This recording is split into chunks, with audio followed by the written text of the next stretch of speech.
je n'ai pas vu de Dieu. Comme toi, je n'ai pas vu de Dieu. Comme toi, je n'ai pas vu de Dieu. Comme toi, je n'ai pas vu de Dieu. Comme toi, un Dieu qui guérit les malades. Comme toi, un Dieu qui ressuscite les morts. Comme toi, un Dieu qui guérit les cœurs. Comme toi, je n'ai pas vu de Dieu. Comme toi, je t'aime, tu le sais. Je te porte dans mon cœur. Et mon cœur bouillant d'amour pour toi.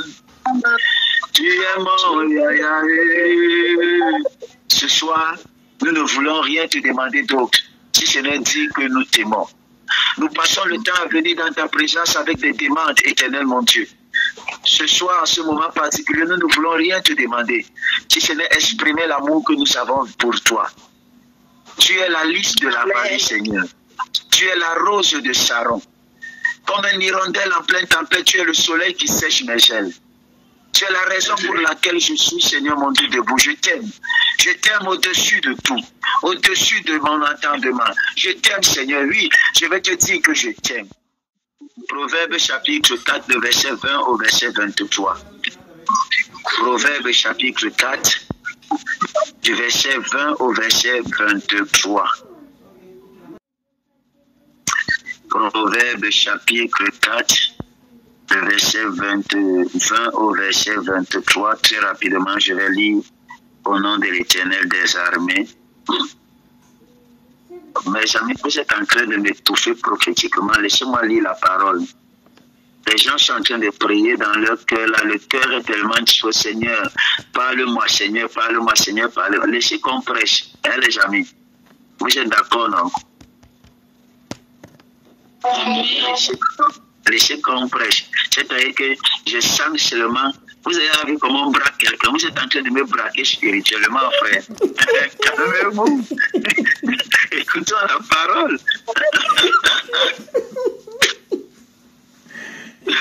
Waouh, c'est merveilleux cette soif. Que le Seigneur vous bénisse. C'est tout simplement merveilleux. C'est que cette soif soit aussi pareille pour la parole de Dieu, mes amis. Cette soif soit pareille. Vous savez, mes amis, la profondeur appelle la hauteur. Tu ne peux pas monter avec Dieu si tu n'es pas d'abord descendu. Tu ne peux pas monter avec Dieu si tu n'es pas d'abord descendu. Amen. Donc, Maman Dorothy dit que nous sommes, c'est ça la violence, Maman Dorothy, c'est bien. Il faudrait que vous descendiez encore avec l'Éternel. Mais cette fois-ci, pas simplement dans l'optique de pouvoir écouter une prophétie, mais dans l'optique de grandir avec Dieu.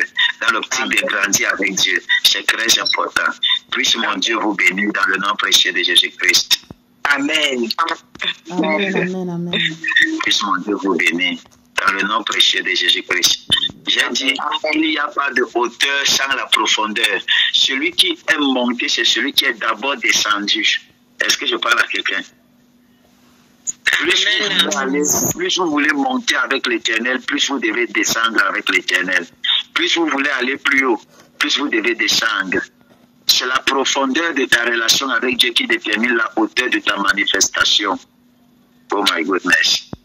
Je répète, c'est la profondeur de ton intimité avec Dieu qui détermine la hauteur de ta manifestation. Je vois quelqu'un aller loin dans la dimension spirituelle dans le nom précieux de Jésus-Christ. Amen. Amen. Quelqu'un dit avec moi, favor. Favor, pas favor. Ne mélangez pas le français et l'anglais. La faveur de Dieu est sur toi, mon ami, au nom de Jésus-Christ. Amen. La faveur de Dieu. Amen. La faveur de Dieu est sur vous. Proverbe chapitre 4, le verset 20 au verset 23. Mon fils, sois attentif à mes paroles. Prête l'oreille à mes discours. qu'ils ne s'éloignent pas de tes yeux. Garde-les dans le fond de ton cœur, car c'est la vie pour ceux qui les trouvent. C'est la santé pour tout leur corps. Garde ton cœur plus que toute autre chose, car de lui viennent les sources de vie. Je bénis ton nom pour ta parole, qu'il me soit permis de la transmettre dans toute sa véracité, que la gloire et l'honneur te reviennent, toi qui es infiniment grand. Ainsi, dans le précieux nom de Jésus-Christ, nous avons prié, que les saints disent Amen. Très rapidement, mes amis, nous sommes toujours dans la même lancée, dans l'enseignement, mes amis, les attitudes, mes amis, ou encore ce qui nous empêche d'avancer. Partie 3, ce qui nous empêche de monter, d'être élevé, de connaître les hauteurs. Nous avons parlé de certains points, nous avons parlé de la mentalité, mes amis, et de la pensée. Et ce soir, j'aimerais vous parler sur la puissance des pensées dominantes. La puissance des pensées dominantes. J'aimerais que tu saches, mon ami, que le renouvellement de la pensée fait tomber les barrières qui limitent l'action de Dieu dans nos vies. Le renouvellement de nos pensées fait tomber les barrières qui limitent l'action de Dieu dans nos vies. Pourquoi est-ce que je dis ça? Parce que ce sont nos pensées qui mettent une barrière, une limite entre la manifestation de Dieu et nous. Et ce sont même aussi nos pensées qui mettent une limite dans nos réalisations. La qualité de pensée que tu nourris détermine ce que tu es capable de faire et ce que tu es capable de produire. Si tu nourris des pensées négatives, ton résultat sera affecté et tu n'auras que des résultats négatifs. Si tu nourris des pensées positives, tes résultats seront positifs, mon ami. Et si tu veux aller loin, tu dois être capable d'assainir tes pensées. Beaucoup de personnes aujourd'hui, la majorité des résultats que ces personnes-ci ont, c'est en fonction de leur catégorie et de leur façon de penser. Tu n'auras pas de résultats en dehors de ta façon de penser. Est-ce que je parle à quelqu'un? C'est pourquoi il est très important, primordial, voire même nécessaire, mes amis, que tout enfant de Dieu se retrouve en train de renouveler la pensée. Quand la Bible déclare que ne vous conformez pas, mais laissez-vous transformer par le renouvellement de la pensée. Ça veut dire que, mon ami, chaque jour qui vient, tu dois avoir une nouvelle pensée de Dieu. Tu ne dois pas dormir avec une pensée et te relever avec cette pensée-là. Chaque jour, tu dois nourrir ta pensée, avoir une pensée positive, avoir une pensée de futur, avoir une pensée grande. Dieu va dire à Abraham, ne regarde pas seulement ce qui est en train de se produire là, mais vois au-delà. Renouveler sa pensée. Penser comme Dieu, c'est voir comme Dieu. Penser comme Dieu, c'est voir comme Dieu. Et voir comme Dieu, c'est agir comme Dieu. Parce que la pensée, c'est le pouvoir de croire. Et croire nous donne le pouvoir de voir, et voir nous donne le pouvoir d'avoir. Je répète ou bien on s'est compris. Amen. La pensée, mes amis, la pensée, c'est la pensée qui alimente notre foi. Alors penser, c'est croire. Croire nous donne le pouvoir d'avoir et voir nous donne le pouvoir de... Et autant pour moi, la pensée, c'est croire, mes amis, et croire nous donne le pouvoir de voir et voir nous donne le pouvoir d'avoir. Croire, c'est voir, et voir, c'est avoir. Amen. Donc, si tu nourris une bonne pensée, ta foi se voit être augmentée. Ta foi se voit grandir. Et lorsque ta foi se voit grandir, tu commences à percevoir des choses, non pas selon le regard physique, mais selon le regard spirituel. Tu vois au-delà des limites humaines. Tu vois au-delà des restreintes et des barrières humaines. Tu vois au-delà même des limites qui ont pu être fixées par ta famille, par ta génération. Et quand tu commences à voir au-delà, tu peux avoir. Tout ce que tu vois, tu peux avoir. Parce que le fait de voir quelque chose te motive de pouvoir avoir cette chose. La foi, c'est la main qui te donne, c'est ce prolongement spirituel qui te permet d'avoir ce que tu as vu spirituellement, physiquement. Yes. C'est pourquoi il est très important de pouvoir nourrir les bonnes pensées, mes amis. Parce que ta pensée peut être une barrière ou une porte ouverte. Est-ce que je peux aller plus loin? Amen. La Bible déclare que vous priez, vous n'avez pas parce que vous priez mal. Est-ce que la Bible dit parce que vous ne priez pas? Vous priez, vous n'avez pas parce que vous priez mal. Quand vous priez, croyez que vous savez et vous verrez. Oh my goodness. Amen. Amen. Amen. Quand vous priez, croyez que vous savez et vous verrez.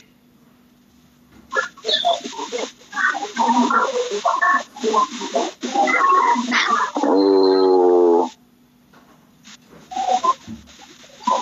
Marc chapitre 11, le verset 24. Marc chapitre 11, très rapidement. C'est très important que nous puissions lire ça. Marc chapitre 11. Parce que les gens vont penser que je suis en train de fabriquer un verset biblique. Le verset 24. Marc chapitre 11. C'est pourquoi je vous dis, tout ce que vous demanderez en priant, croyez que vous l'avez reçu et vous le verrez s'accomplir. Amen. Amen. Et lorsque vous êtes debout, faisant votre prière, si vous avez quelque chose contre quelqu'un, là, ça parle du pardon, mes amis. Mais la Bible déclare que si vous priez et que vous croyez que vous savez, vous allez voir. Donc le problème n'est pas la prière. Le problème c'est est-ce que ce que tu es en train de demander dans la prière, tu crois que tu peux l'avoir? Est-ce que ce que tu es en train de dire à Dieu, est-ce que ce que tu es en train de demander à Dieu là, tu crois? Et la croyance, la foi, mes amis, est la base, est fonction de la qualité d'enseignement. Et la qualité d'enseignement, mes amis, c'est ça qui renouvelle nos pensées, mes amis. Nos pensées, nos pensées. Yes. J'ai envie de dire que tu penses ce que tu penses parce que tu as été exposé à la mauvaise connaissance et au mauvais enseignement. Si tu penses bassesse, tu penses que tu ne peux rien faire, tu penses que la richesse là, c'est pour les païens. Toi là, en tant que chrétien, tu ne peux pas être millionnaire, tu ne peux pas être un grand homme d'affaires, tu ne peux pas être un milliardaire. C'est-à-dire la richesse c'est pour les secteurs. Qui vous a dit qu'il faut être dans une loge pour être riche? Même avec Jésus-Christ on peut réussir, même avec Jésus-Christ on peut être millionnaire, même avec Jésus-Christ. La Bible déclare que l'or et l'argent appartiennent à Dieu, mes amis. Si l'or et l'argent appartiennent à Dieu, Dieu ne m'a pas envoyé sur la terre pour que je sois pauvre. Amen. Amen. Non, rouler dans les grandes voitures, c'est le mauvais enseignement, mes amis. Rouler dans les grandes voitures, c'est vouloir se vanter. C'est mettre les charrues avant les bœufs. Donc ça veut dire que comme je crois en Jésus-Christ et que je suis sauvé, sur la terre, je dois être la plus mauvaise de toutes les personnes. L'évangile de richesse, l'évangile de bonheur, l'évangile de prospérité. Mes amis, je ne prêche pas l'évangile de prospérité. Il n'y a pas un évangile qui est appelé l'évangile de prospérité. Il y a l'évangile et dans l'évangile est contenue la prospérité. Amen. Il n'y a pas un évangile de délivrance, il n'y a pas un évangile de prospérité, il n'y a pas un évangile de salut. Tous ceci sont des éléments faisant partie de l'évangile. Enlever un élément de cet évangile-là, ça revient à diluer l'évangile, mes amis. L'évangile parle de la richesse. Yes. On nous pousse à croire et à penser que nous, les enfants de Dieu, nous devons être médiocres. Que Dieu nous délivre de cette pensée et cette mentalité de sauterelle, excusez du terme. Mais c'est ça, mes amis. Nous devons être les moindres de la société. Nous ne devons pas voir grand. Nous ne devons pas vouloir les grands postes. Comment vous voulez présenter Dieu? Écoutez-moi, celui qui n'est pas riche n'a pas de voix. Peu importe sa qualité et sa quantité d'onction, il n'est pas respecté dans la société. Voilà, c'est tout.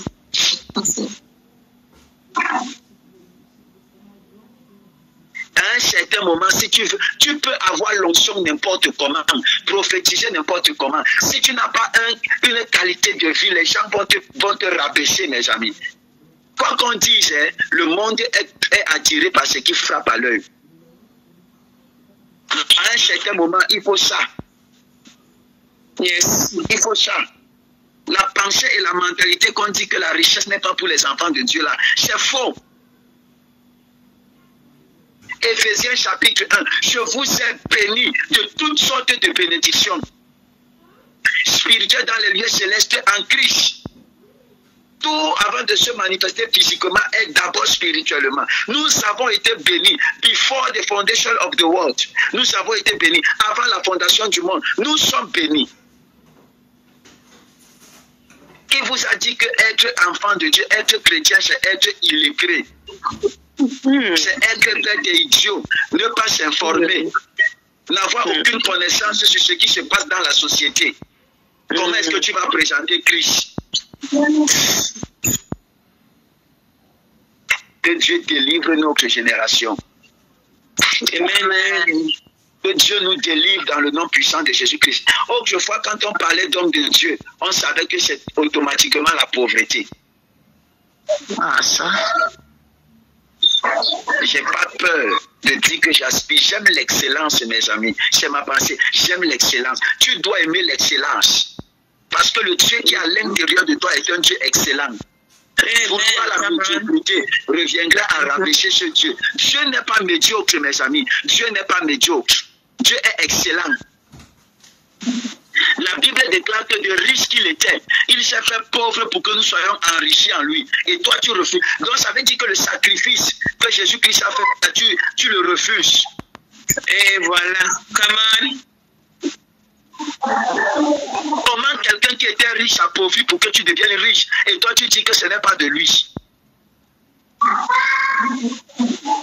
Que Dieu délivre nos pensées dans le nom précieux de Jésus-Christ. Amen. C'est très important, mes amis, de changer nos pensées.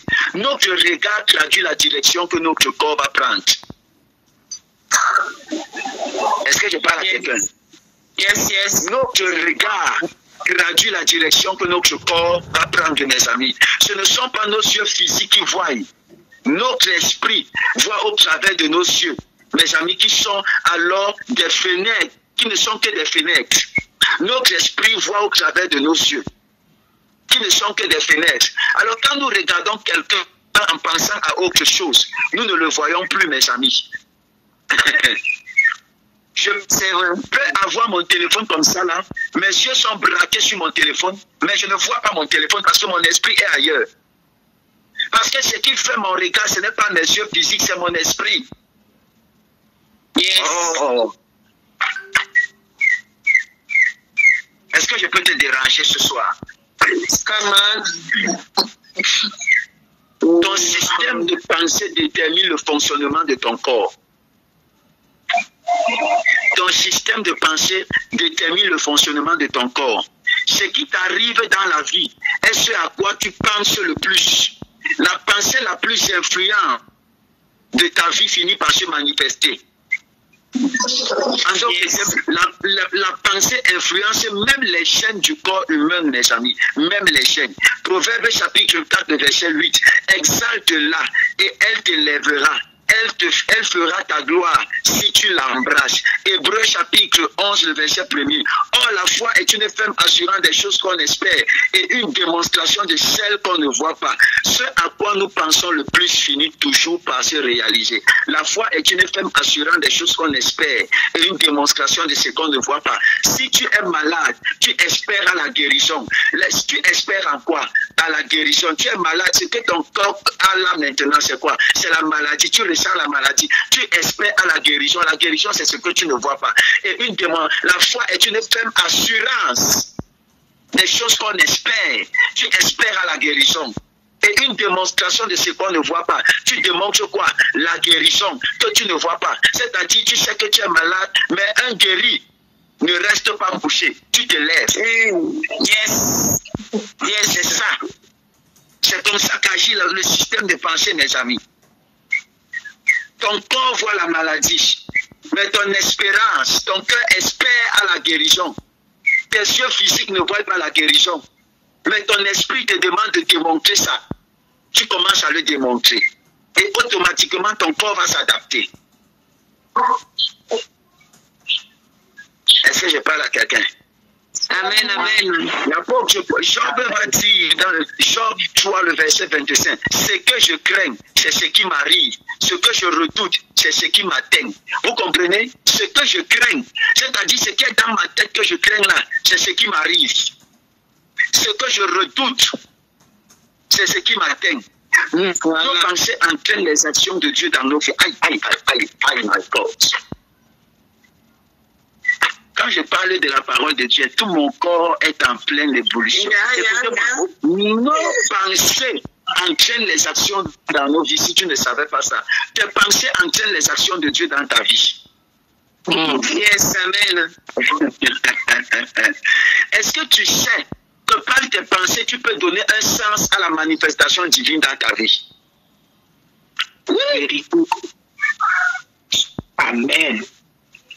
Amen. Yes. Amen. Est-ce que je peux te choquer? Yeah. Est-ce que tu sais que la manifestation de Dieu peut être conditionnée dans ta vie par ton niveau de pensée, par ta façon de penser? Par ta façon de penser, tu peux soit bloquer la manifestation de Dieu, soit y avoir accès. Amen. Amen.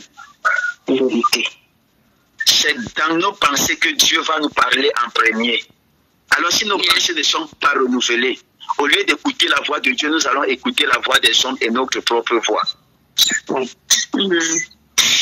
Nous allons penser que c'est la voix de Dieu, mais c'est notre propre voix si nos pensées ne sont pas renouvelées. Toi, tu reçois les pensées de l'Éternel, les promesses de l'Éternel dans tes pensées. Parallèlement, mes amis, l'ennemi aussi peut s'aimer des mensonges dans nos pensées afin de les voir se réaliser. Écoutez-moi, quand la Bible déclare résister aux traits enflammés de l'ennemi, c'est quoi résister aux traits enflammés de l'ennemi? Les traits enflammés de l'ennemi, ce sont les pensées que injecte le diable. Parce que le diable ne peut pas connaître ce qu'un enfant de Dieu pense, mes amis. Il analyse tes actions en fonction de ce qu'il injecte à l'intérieur de toi comme pensée. Une seule personne a la capacité de connaître tes pensées, c'est celui qui vit dans ton cœur. Et il n'y a que Dieu qui vit dans ton cœur, qui peut connaître tes pensées. Alors comment est-ce que le diable sait pour savoir ce que tu penses et comment est-ce que tu vas agir? Il vient à côté de toi, il injecte une pensée. Je prends un exemple. Vous êtes à l'église, vous êtes en train de prier et il y a une soeur qui a porté un OVCD ou bien encore DVD. C'est-à-dire son dos est dehors. Le dos comme ça se voit et pendant que tu es en train de prier, tu es concentré, le stylo du jeune frère qui est derrière la soeur tombe. Une fois que le stylo du jeune frère tombe, il s'abaisse pour vouloir retomber, ramasser son stylo. Ses yeux tombent nez à nez. Ne me demandez pas si les yeux sont le nez. Ses yeux tombent, mes amis, nez à nez avec le dos de la soeur. Immédiatement, quand il se lève dans la prière, quand il se lève, l'homme de Dieu sera en train de donner les sujets de prière là-bas. Le diable, immédiatement, sur la base de cette image, va commencer à injecter ce qu'on appelle les traits enflammés. Il va commencer à lancer les pensées. Le jeune frère va commencer à imaginer comment la soeur est nue ou comment il est en train de draguer la soeur ou en train d'embrasser la soeur. Une fois, une fois qu'il embrasse la pensée, sa prière commence à diminuer. Vous pouvez voir quelqu'un qui est en train de prier fortement. Immédiatement, il baisse dans la prière. Tout simplement parce que sa pensée a été attirée ailleurs. Et si sa pensée a été attirée ailleurs, son esprit aussi est attiré ailleurs. Parce que nos pensées sont notre esprit. Amen. Est-ce que Roland peut muter son micro? Est-ce que jusqu'ici on se comprend?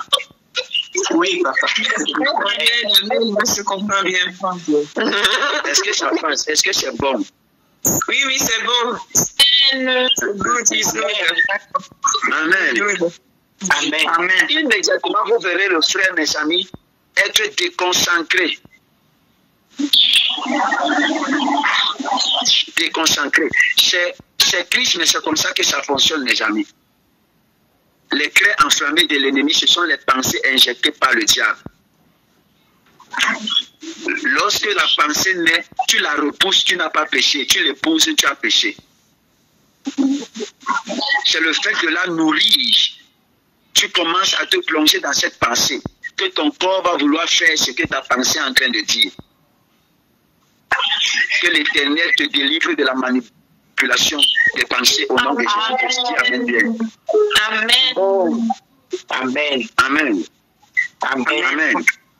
Christ, mes amis, a abordé la croix avec l'espérance de la résurrection. Il faut garder les yeux fixés sur l'objectif et rester plein d'espérance. Il faut garder les yeux fixés sur l'objectif et rester plein de quoi? D'espérance. Jérémie 6, le verset 19. Écoute terre, voici je fais venir sur ce peuple le malheur, fruit de ses pensées, car ils n'ont point été attentifs à mes paroles. Ils ont méprisé ma loi. Quoi? Voici, je fais venir sur ce peuple le malheur, fruit de ses pensées, fruit de ses pensées, fruit de ses pensées, fruit de quoi? De ses pensées. Ça veut dire que parfois, même les mots que Dieu frappe le peuple, c'est le fruit des pensées du peuple. Donc, tes pensées, que le Seigneur te délivre. Dans le nom puissant de Jésus-Christ. Un seul sujet de prière que je te donne. Seigneur, allie mes pensées à tes pensées. Renouvelle mes pensées. Dans le nom puissant de Jésus-Christ. Accorde-moi la grâce de contrôler mes pensées. Dans le nom puissant de Jésus-Christ de Nazareth. Je soumets mes pensées, Seigneur mon Dieu, à tes pensées dans le nom de Jésus-Christ. Je soumets mes pensées à ta volonté. Je soumets mes pensées à ta volonté. Je soumets mes pensées à ta volonté. Dans le nom puissant de Jésus-Christ. Telle doit être ta prière. Amen. Amen. Alors je te donne rendez-vous lorsqu'il sera minuit. Et je te parlerai sur la 4e partie de cet enseignement. Vous voulez qu'on parte encore en profondeur? Sinon, j'arrête. Amen. On va encore en profondeur sur cet enseignement. Amen. Yes. Alors ce soir, nous allons parler pourquoi vouloir changer nos mentalités. Amen. Amen. Pourquoi vouloir changer nos mentalités? Nous allons parler de ça tout à l'heure. Amen. Pourquoi vouloir changer nos mentalités? La mentalité de vainqueur. Amen. Que le Seigneur te bénisse. Amen. Que sa grâce soit dans ta vie dans le nom de Jésus-Christ. Amen. Nous allons encore prier sur WhatsApp. Que la grâce et la main de l'Éternel soit dans vos vies. Dans le nom précieux de Jésus-Christ. Je décrète et déclare. Toute pensée tenue captive soit libérée au nom de Jésus-Christ. Toute prison dans laquelle tu te trouvais soit libérée au nom de Jésus-Christ. Que Dieu délivre tes pensées. Que Dieu te libère dans le nom de Jésus-Christ. Je décrète et je déclare que tu ne seras plus jamais prisonnier de tes pensées. Dans le nom puissant de Jésus-Christ. Voici l'Éternel te donne la victoire. Voici l'Éternel te donne d'être vainqueur. Voici l'Éternel te donne d'être au-dessus. Dans le nom précieux de Jésus-Christ. À compter de ce soir, tu remporteras les batailles de ta vie à partir de ta pensée. Quelles que soient les guerres, quelles que soient les batailles, tu es plus que vainqueur. Tes pensées sont soumises aux pensées de Christ. Tes pensées sont soumises aux pensées de Christ. Tes pensées sont soumises aux pensées de Christ. You are blessed in Jesus' mighty name. Amen. Amen. Soyez bénis, mes amis. Shalom, shalom, shalom.